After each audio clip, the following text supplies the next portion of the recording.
Subscribe करा महानुभाव प्रतितिपंथ चॅनलला व बेल बटन अवश्य दाबा लेटेस्ट नोटिफिकेशन प्राप्त करण्यासाठी। दंडवत प्रणाम। जय श्री कृष्ण। लीळा चरित्राच्या आजच्या सत्रामध्ये आपण दोन असे महत्त्वपूर्ण चरित्र पाहणार आहोत, ज्यामध्ये सर्वज्ञ श्री चक्रधर स्वामी नाथोबांना सुयेर करायला लावतात, म्हणजे एका बाळंतीण बाईची सेवा शुश्रूषा करायला लावतात। आश्चर्याची गोष्ट आहे। स्वामींनी नाथोबांना हे काम सांगावं, कशामुळे सांगितलं हे काम, आणि नाथोबा पण काही डगमगले नाही की मला असं काम का सांगताय म्हणून। नाथोबा पण लगेच तत्पर होते स्वामींची आज्ञा मानायला। तर हे असं सेवा शुश्रूषेचं काम एका बाळंतीण बाईचं स्वामींनी नाथोबाला काय करायला लावलं, आणि नाथोबाला यामधून काय गोमट प्राप्त झालं, काय पुण्य प्राप्त झालं, त्यांना काय फायदा झाला या सेवेमधून, जे स्वामींची आज्ञा पालन केली त्यांनी, त्याच्यामुळे त्यांचा फायदा काय झाला हे तुम्हाला सविस्तर जाणून घ्यायचं असेल तर व्हिडिओ शेवटपर्यंत पहा, म्हणजे तुम्हाला नेमकं नाथोबांचा फायदा देवाने काय करून दिलेला आहे हे तुम्हाला समजेल। दुसरी लीळा आहे मंडळिका दुधानयनी जीव परिहारू भावकथन। मंडळिक म्हणजे नाथोबा दूध आणायला गेले आणि या प्रसंगावर बाईसा त्यांना प्रश्न विचारतात, आणि मग नाथोबा प्रयत्न करतात उत्तर देण्याचं, परंतु बाईसा काय मानायला तयारच होत नाहीत। शेवटी स्वामी मग त्यांना निरूपण करतात आणि मग दोघेही शांत बसतात। तर हे दोन्ही चरित्र अत्यंत महत्त्वपूर्ण आहेत। मध्येच व्हिडिओ सोडून जाऊ नका, नाहीतर तुम्ही या लाभापासून चुकाल। तर जास्त उशीर न करता चला तर आज काही नवीन ज्ञानार्जन करूया। दंडवत हो। मी ईश्वरदास महानुभाव सर्वांचं स्वागत करतो आपल्या महानुभाव प्रतितिपंथ या यूट्यूब चॅनलमध्ये। आजचा लीळा क्रमांक आहे लीळा चरित्र उत्तरार्ध, लीळा क्रमांक 169। नाथोबा सुयेर करवणे। स्वामींनी नाथोबाला सुयेर करायला लावलेला आहे, म्हणजे एका बाळंतिणीची सेवा शुश्रूषा करायला लावलेली आहे। एकी बाईली ते गरवार। एक बाई होती, ती गरवार होती, म्हणजे तिला दिवस गेलेले होते। ते मढासी आली, मढाला आली ते राजमढामध्ये, गोसाव्या ते विनविले।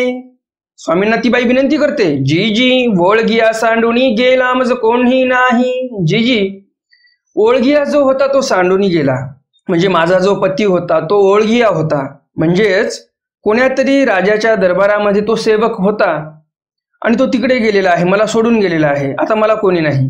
सर्वज्ञ म्हणितले। स्वामी म्हणतात, बाई हे असो द्या दारवठा बिढार दीधले। स्वामी म्हणतात, बाई यांना राहू द्या इथे।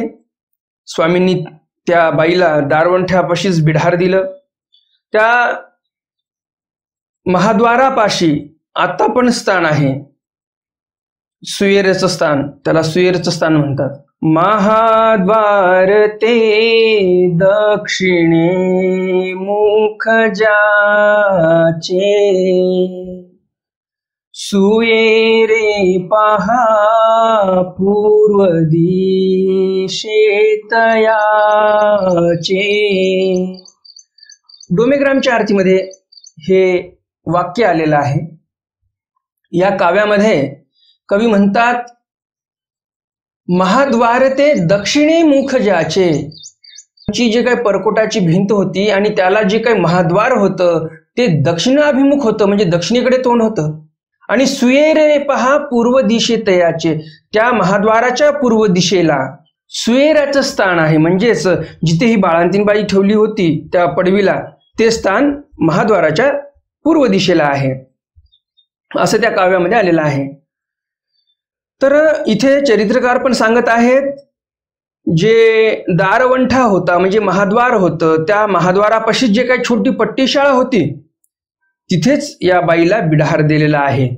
मग ते मठू झाडी, मग ती बाई काय करायची, कामधंदा जे काही जमत होता तिला ती करायची, झाड झूड सर्व काही तिच्या क्षमतेप्रमाणे ती काम करत होती। तिला जे काही काम जमतात ते करत होती, रिकाम बसून राहत नव्हती। तेसी बाईसे जेऊ घालती, तिला बाईसा जेऊ घालायच्या। रे नायकाचा घरी म्हणिये करी, मग कधी रे नायकाच्या घरी पण जायची, तिथले काही कामं करायची। ती जेऊ घालती, तिथे मग ते रे नायकाच्या घरचे जेऊ घालायचे।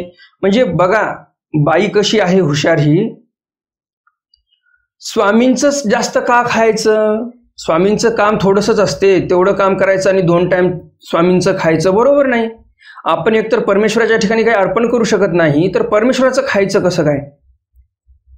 जे काय झाडपूस करायची, झाडलोट करायची ती बाई, तेवढ्यावर एक वेळचं जेवायची आणि रेणायकाच्या घरी काही काम करायची आणि तिथे 1 टाइमचं जेवायची. मग ती येसी 9वा मासुरी गाला.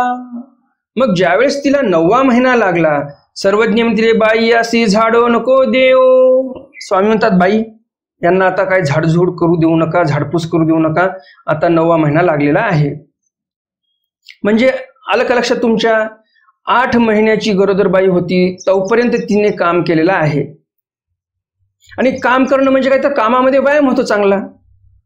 कोणतं झाडपुसाचं काम असेल, कोणतं झाडलोट असेल, कोणतं सडा संमार्जन काय असेल ते, तर काम करत राहिलं, शरीराची हालचाल होत राहिली तर काय होते, शरीर व्यवस्थित राहते.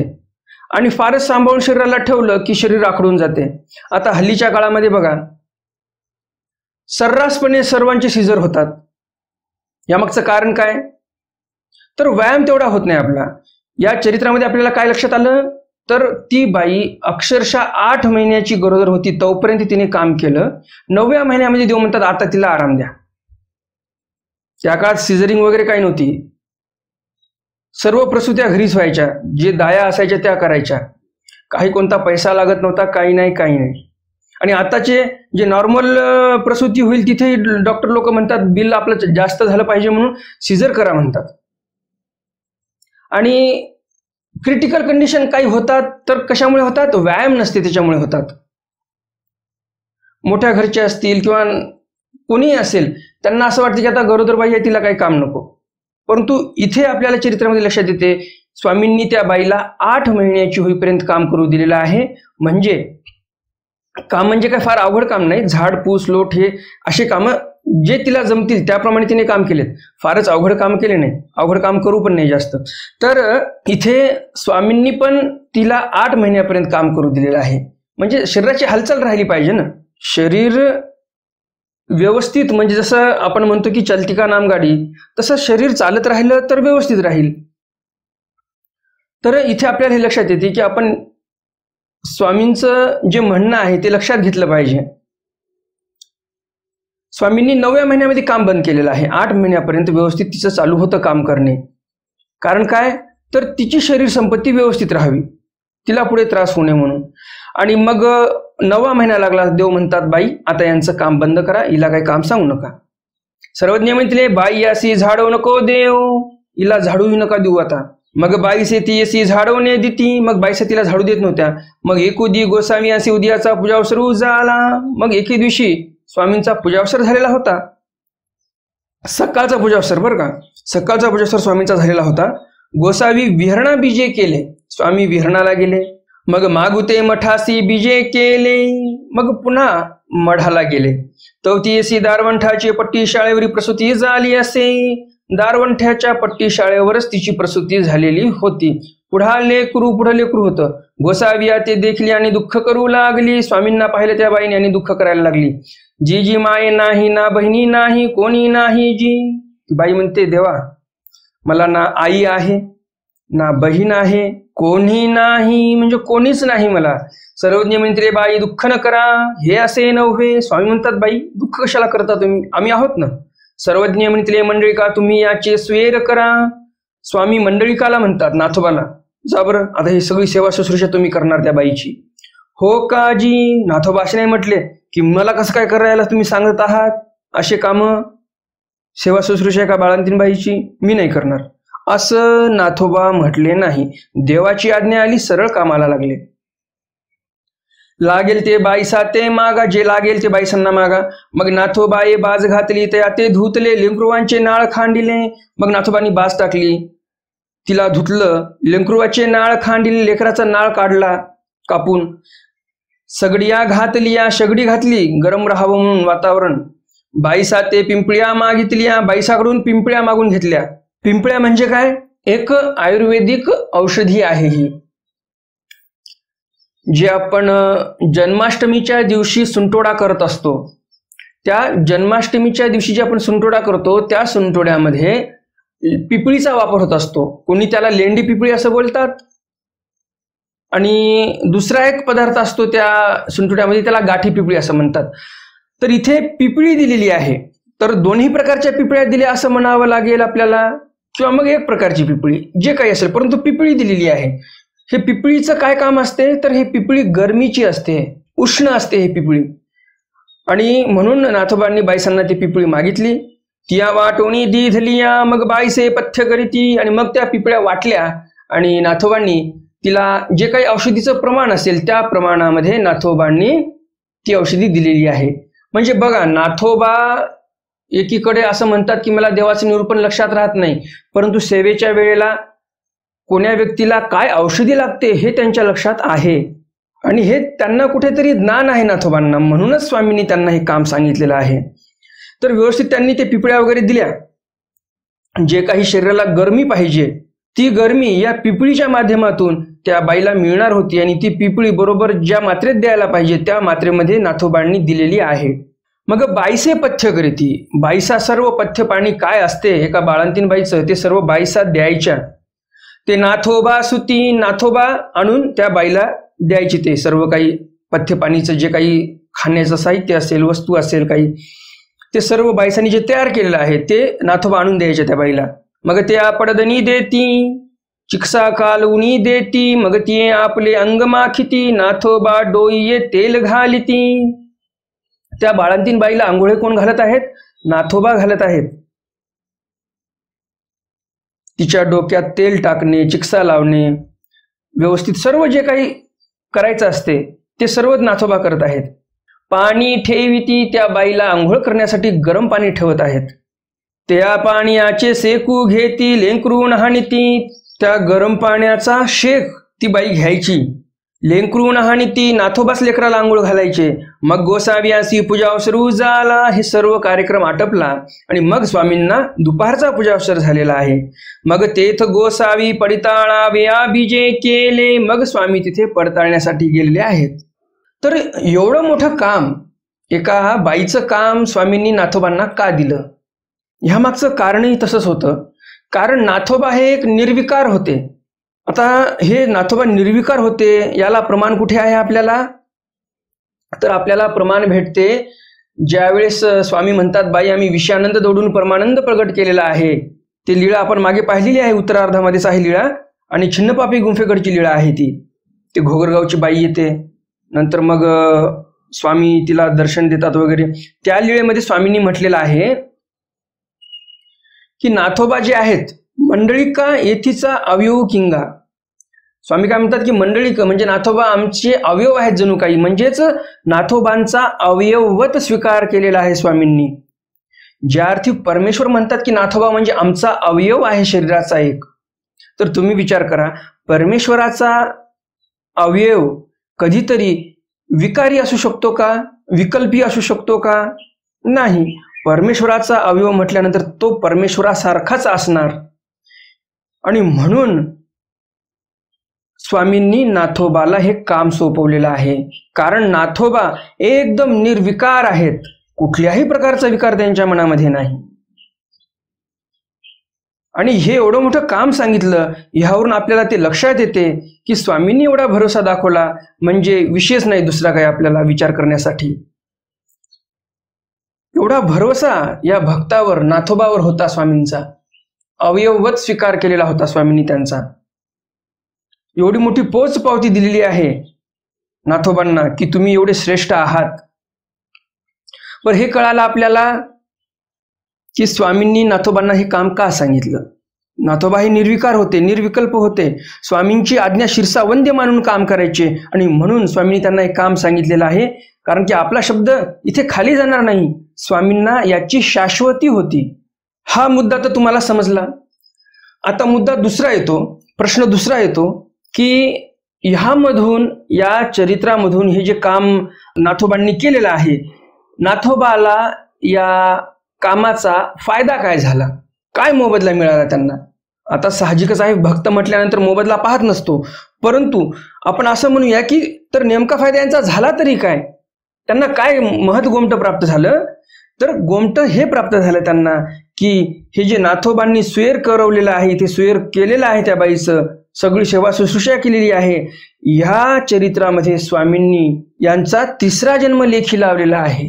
ऋषी जन्म ज्यांचे स्वीकरोनी असं एक काव्यामध्ये आलेलं आहे. ऋषी जन्म म्हणजे 7 सप्तऋषी आपण मानतो म्हणजे अन्य संप्रदायामध्ये मानतात ते सांगत आहे तुम्हाला मी. तर जे सप्तऋषी मानतात त्याचप्रमाणे या काव्यामध्ये ते काव्य करणाऱ्यांनी थोडंसं पांडित्य दाखवलेलं आहे. ऋषी जन्म म्हणजे काय तर सप्तऋषी आपण जसं मानत असतो, जनमानसामध्ये प्रचलित आहे सप्तऋषी, त्याप्रमाणे ऋषी जन्म म्हटल्यानंतर 7 जन्म ज्यांचे स्वीकारले परमेश्वराने एकाच जन्मामध्ये, असे ते नाथोबा. तर या 7 जन्मापैकी आपण आतापर्यंत 3 जन्म पाहिलेले आहेत. पहिला जन्म कोणता? उत्तरार्ध लीळा क्रमांक 73 मध्ये मंडलिका सेनी नागिनी दर्शिनी शिक्षापन, जोगेश्वरीची लीळा आहे. तिथे नागिन त्यांच्या गाठोडीमध्ये येते. जे काही त्यांनी शेणाच्या गौऱ्या आणल्या होत्या गाठोड्यामध्ये बांधून, त्याच्यामध्ये नागिन आली होती, पद्मिनी नागिन. आणि ती नागिन जर त्यांना चावली असती तर मेले असते की नाही, तिथे एक जन्म लेखी लावून घेतला देवाने. दुसरा जन्म कुठला? तर भटनाथोबा पूर्वप्रविष्ट मंडळीकू रक्षणे, उत्तरार्ध लीळा क्रमांक 96. या चरित्रामध्ये स्वामींनी त्यांचा 2रा जन्म लेखी लावलेला आहे. म्हणजे एका जन्मात एवढं पुण्य देत आहेत की ते जन्मच्या जन्म लेखी लागत आहेत. काय त्या जन्मामध्ये त्यांना दुःख भोगायचं होतं, जे काही त्यांना यातना भोगायच्या होत्या ते सर्व इथेच देवाने स्वीकार करून घेतले. ते जन्माला जायची गरजच ठेवली नाही देवाने. तर एवढा फायदा देव करून देत आहेत भक्ताचा. आणि या चरित्रामध्ये आज आपण कोणती लीळा पाहत आहोत? लीळा चरित्र उत्तरार्ध लीळा क्रमांक 169. या लीळेमध्ये पण नाथोबा सुयर करवणे इथे 3रा जन्म लेखी लागलेला आहे. कारण असे अवघड कार्य देवाने करायला लावले की देवालाही वाटलं या कार्याच्या मोबदल्यामध्ये काहीतरी मोठं दिलं पाहिजे भक्ताला, आणि म्हणून इथे अख्खे जन्मच्या जन्म देवाने लेखी लावलेले आहेत. तर आता पुढे 4 जन्म अजून येणार आहेत. तर आता पुढे अजून 4 जन्मदेव कसे लेखी लावतात, कोण्या लीळेच्या माध्यमातून लेखी लावतात, हे तुम्हाला सर्व इत्यंभूत माहिती करून घ्यायची असेल तर या चॅनलवरचे प्रत्येक व्हिडिओ पाहत जा, म्हणजे तुम्हाला सर्व व्यवस्थित माहिती होत जाईल. आणि तुम्हाला वाटत असेल की या चॅनलवरचे एकही व्हिडिओ तुमच्याकडून सुटू नये, तर त्यासाठी तुम्हाला चॅनलला सबस्क्राईब करावं लागणार आहे. चॅनलला सबस्क्राईब करा, बेल बटन दाबा आणि ऑल ऑप्शन सिलेक्ट करा, म्हणजे भविष्यामध्ये जे काही मी चांगले व्हिडिओ अपलोड करणार आहे स्वामींचे, ते व्हिडिओ तुमच्याकडून सुटणार नाहीत. तर आता तुम्हाला समजलं असेल नाथोबांचा फायदा, नाथोबांना कोणतं गोमटं प्राप्त झालेलं आहे या चरित्राच्या माध्यमातून, या त्यांच्या कार्याच्या माध्यमातून, हे तुम्हाला व्यवस्थित समजलंच असेल. आणि हे कार्य स्वामींनी त्यांना का करायला लावलं हेही तुम्हाला व्यवस्थित समजलं असेल. गोसावी तेथ उभे राहिले, स्वामी तिथे दुपारचा पूजावसर झाल्यानंतर त्यांना पडताळण्यासाठी, त्यांची विचारपूस चौकशी करण्यासाठी, त्यांना भेटण्यासाठी स्वामी त्या बाईपाशी गेलेले आहेत. गोसावी तेथ उभे राहिले, स्वामी जाऊन तिथे उभे राहतात. मग म्हणती, आणि मग स्वामी म्हणतात, बाळांतणी बाई काही करीताय. स्वामी म्हणतात, बाळातीन बाई काय करत आहे बरं? जी जी सुखे असे जी, जी जी मी सुखे आहे, सुखाने इथे तुमच्या सानिध्यामध्ये इथे मी राहत आहे. मग बाजुलियाची वरुणी हात जोडीती, त्या बाजेवरच पडून राहायची ती बाई आणि तसंच तिथूनच हात जोडायची स्वामींना.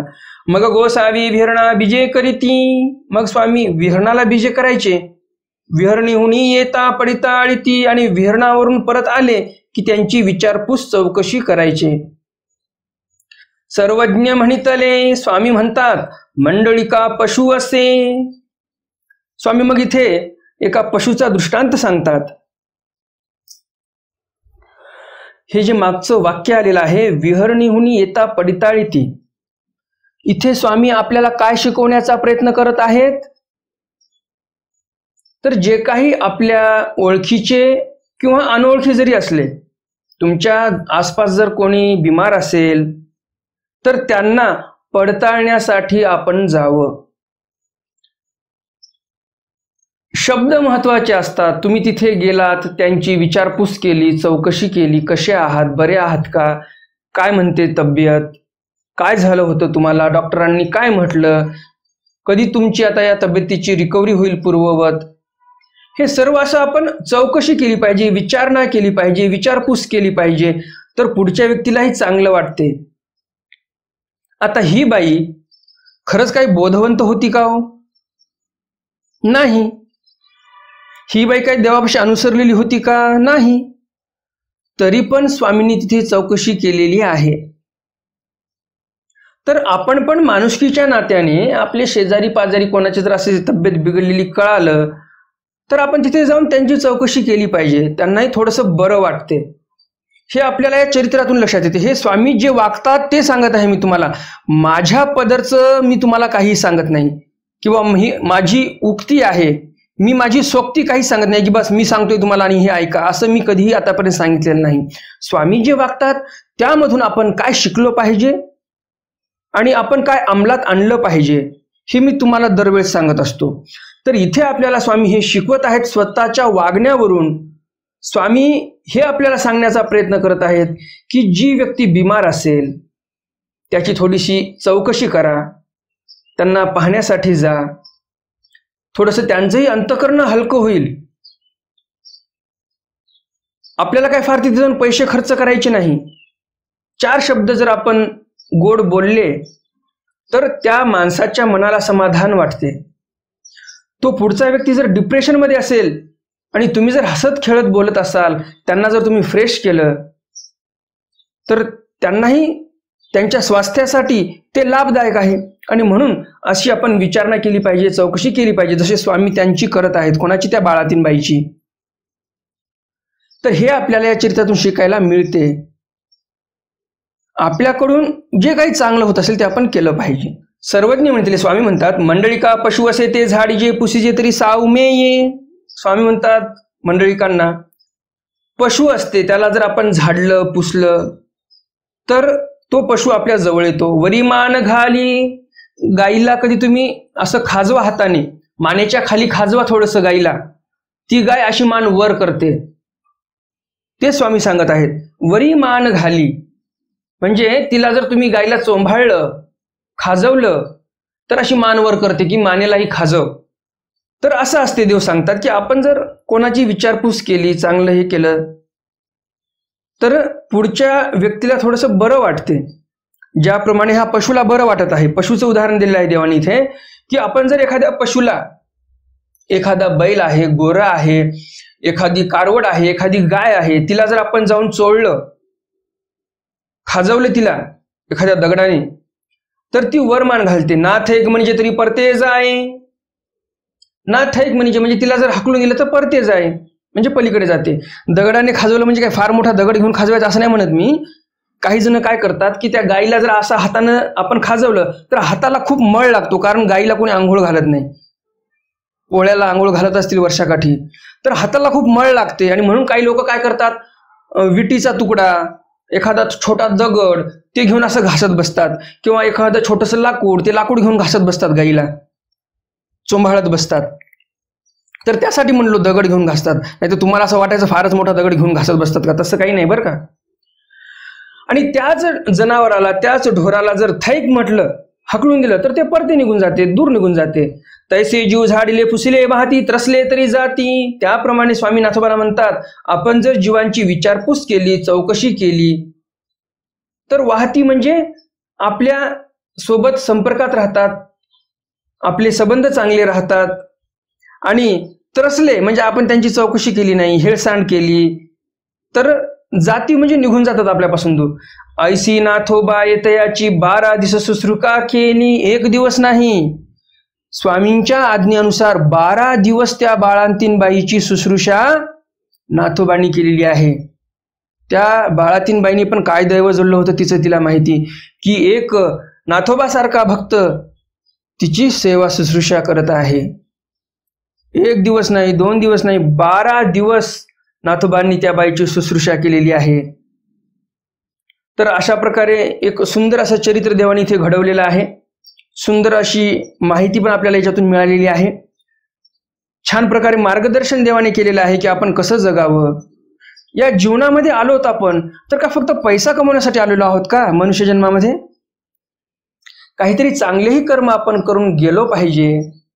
अशा आपण संध्या शोधल्या पाहिजे की आपण कसं जनमानसापर्यंत पोहोचू शकतो, त्यांचे दुःख कसे कमी करू शकतो. जसे स्वामींनी इथे दुःख कमी केलेले आहेत या बाईचे, तर आपणही करू शकतो.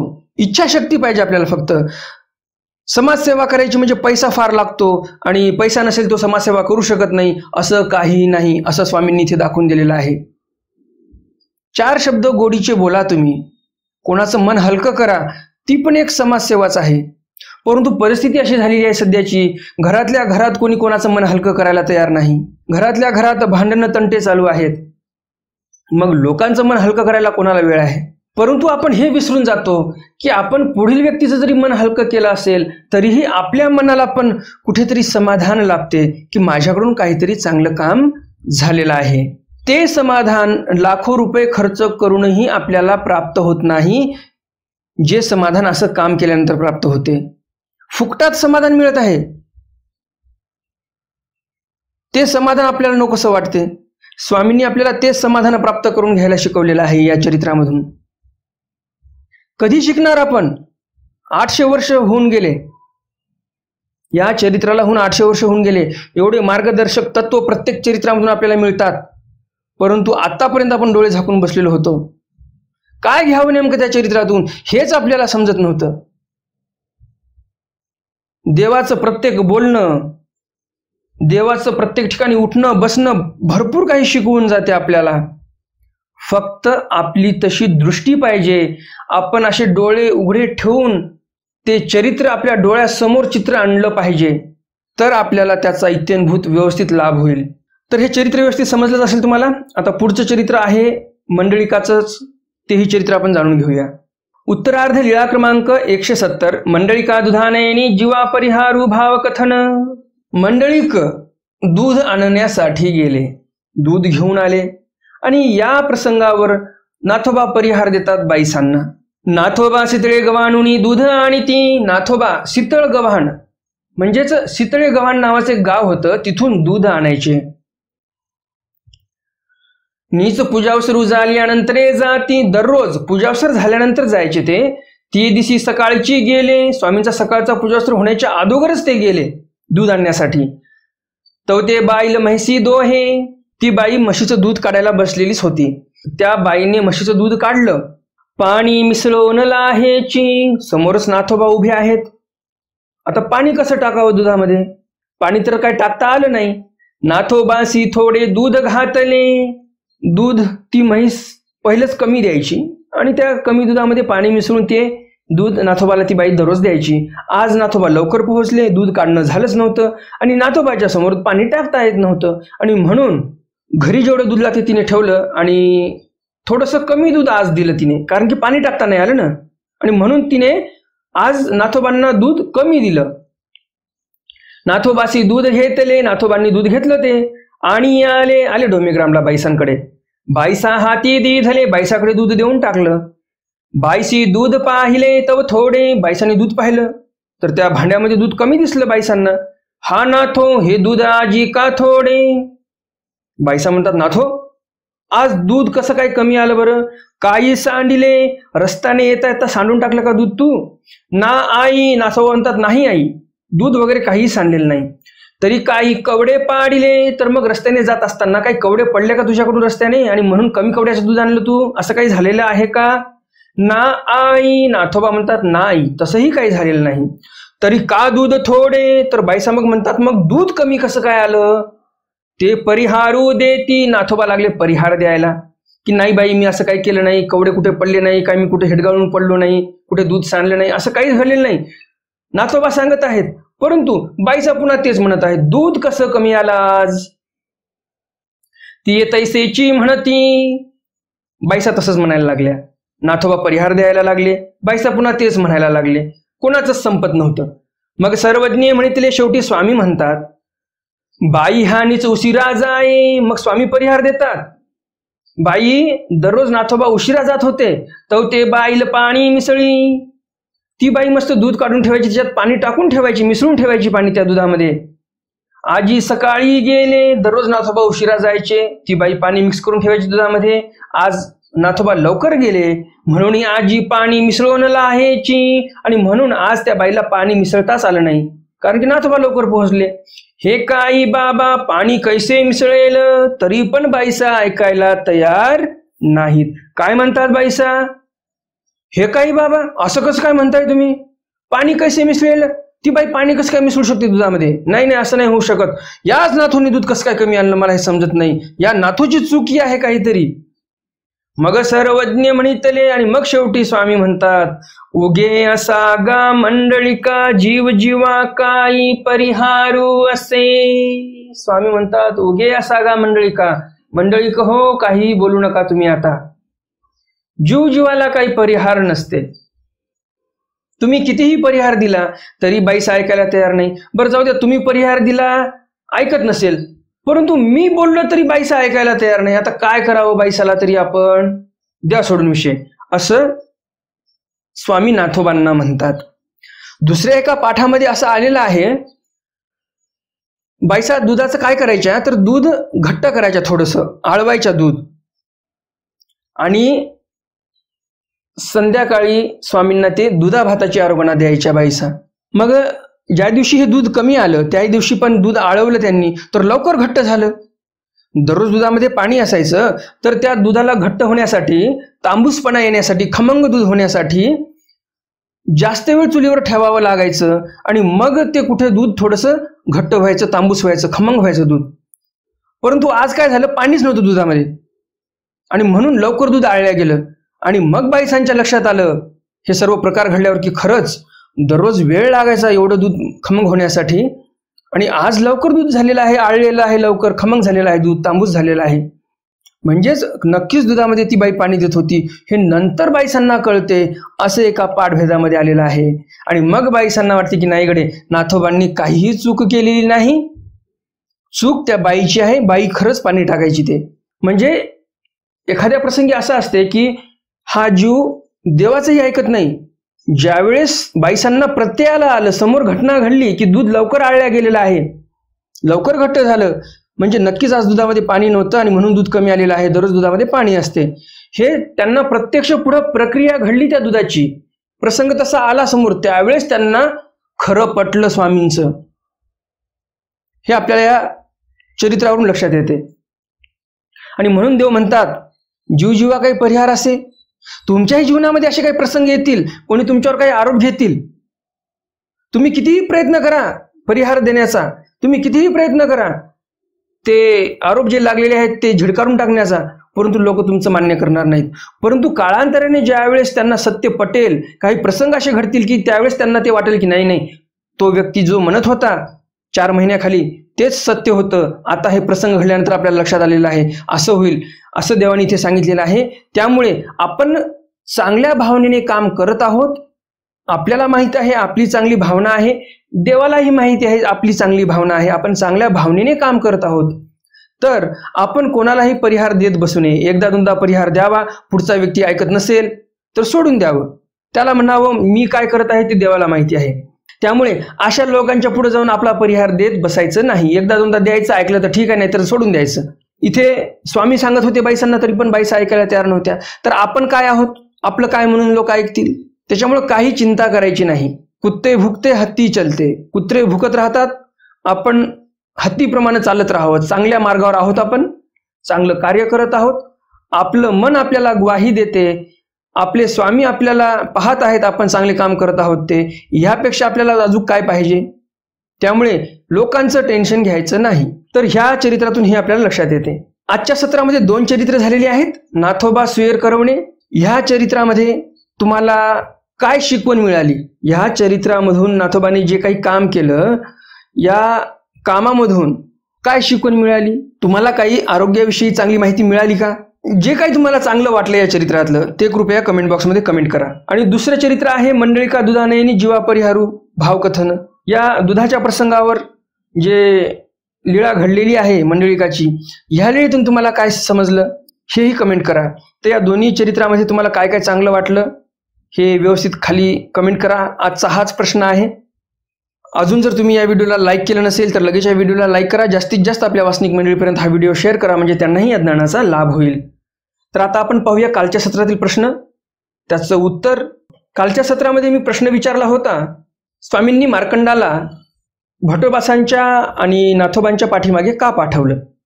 उत्तर आहे, स्वामींना असं वाटलं काहीतरी गोमटं द्यावं याला मार्कंडाला, आणि म्हणून मार्कंडाला सांगितलं तुम्ही त्यांच्या मागे मागे जा, काय करतात ते पहा, आणि त्यांच्यासमोर जर कोणी काही ठेवलं तर ते उचलून घेऊन या, तुम्हाला गोमटं होईल. परंतु मार्कंडाने ते केलंच नाही. मार्कंडाला वाटलं मला फक्त आता यांच्यावर लक्ष ठेवण्यासाठी पाठवलेलं आहे, स्पाय कॅमेऱ्यासारखं, तर आता आपण लक्षच ठेवूया. जे महत्वाचा विषय होता गोमटं भेटायचा विषय तो विसरून गेलेला आहे मार्कंड. कारण जीवाची गती कशी आहे, अधोगतीकडे जीव जातो, दुसऱ्यावर लक्ष ठेवतो, दुसरं कुठं चुकत आहे का ते पाहतो. माझं इथे काही वाटोळ होत आहे ते लक्ष नसते या जीवाला. मार्कंडाचं तसंच झालं ना. यांचं काय चुकते, कुठे चुकतात हे पाहून स्वामींना सांगण्याचा त्यानं प्रयत्न केला. स्वतःचं गोमटच विसरून गेला की अरे आपल्याला काहीतरी घ्यायचं आहे, तिथून आपलं काहीतरी पुण्य आहे तिथे ठेवलेलं देवाने, ते पुण्य आपल्याला प्राप्त करून घ्यायचं आहे, हे विसरूनच गेला. अशी या जीवाची गती आहे. आणि त्यामुळे तुम्ही पहिले स्वतःकडे लक्ष द्या. आपण काय चांगलं करू शकतो, आपल्यासाठी काय चांगलं आहे हे लक्ष द्या. लोकांचं काय चुकत आहे याच्याकडे लक्ष देऊ नका. आयुष्यच किती आहे आपलं, लोकांकडे कशाला लक्ष देऊन आपलं आयुष्य बर्बाद करता तुम्ही. अनमोल अशी वेळ आहे ही, आणि अनमोल वेळ अनमोल ईश्वरासाठी तुम्ही खर्ची घाला. लोकांचं काय चुकते, लोकांचे डिफेक्ट काढण्यामध्ये तुम्ही तुमचा वेळ घालू नका. की हा मुलगा इथे चुकला, हा माणूस इथे चुकला, हा माणूस इथे चुकला, ही बाई इथे चुकली, कशाला तुम्ही तिकडे लक्ष देता? स्वतःकडे पहा. स्वतःला कसं तुम्ही चांगलं करू शकता, स्वतःमध्ये काय काय चांगले बदल करू शकता ह्याकडे लक्ष द्या. स्वतःसाठी वेळ द्या ना, अनमोल वेळ आहे, स्वतःसाठी द्या, चांगलं होण्यासाठी. स्वतःचं लोकांच्या टवळक्या करण्यासाठी, लोकांच्या लाव्या करण्यासाठी कशाला वेळ खर्ची घालता? एवढा अनमोल वेळ आहे हा. तर इथे मार्कंडाला त्याच्यासाठी पाठवलं होतं, काहीतरी गोमटं प्राप्त करून घेतील मार्कंड, आणि काय काय बोलतील नाथोबा भट्टोबास, काय करतील ते पाहिल्यानंतर त्यालाही काही गोमटं होईल, भट्टोबासांचं निरूपणी काही समजेल याला, असं स्वामींना वाटलं. परंतु त्याचा काही एक फायदा झालेला नाही. मार्कंड सर्व सोडून आले. तर हे त्या प्रश्नाचं उत्तर होतं. तर भेटूया उद्याच्या सत्रामध्ये स्वामींच्या काही नवीन चरित्रासह, ज्यामध्ये भटा अद्वैत समर्थनी माहिमभटा कुमती हरणे, अग्नशोधनी कथनी आऊरुसणे, असे हे 2 चरित्र आपण उद्याच्या सत्रामध्ये पाहणार आहोत. तर असे काही नवीन चरित्र आपण उद्या पण पाहणार आहोत. तर भेटूया उद्याच्या सत्रामध्ये स्वामींच्या काही नवीन चरित्रासह. तोपर्यंत दंडवत प्रणाम. जय श्रीकृष्ण. दंडवत हो.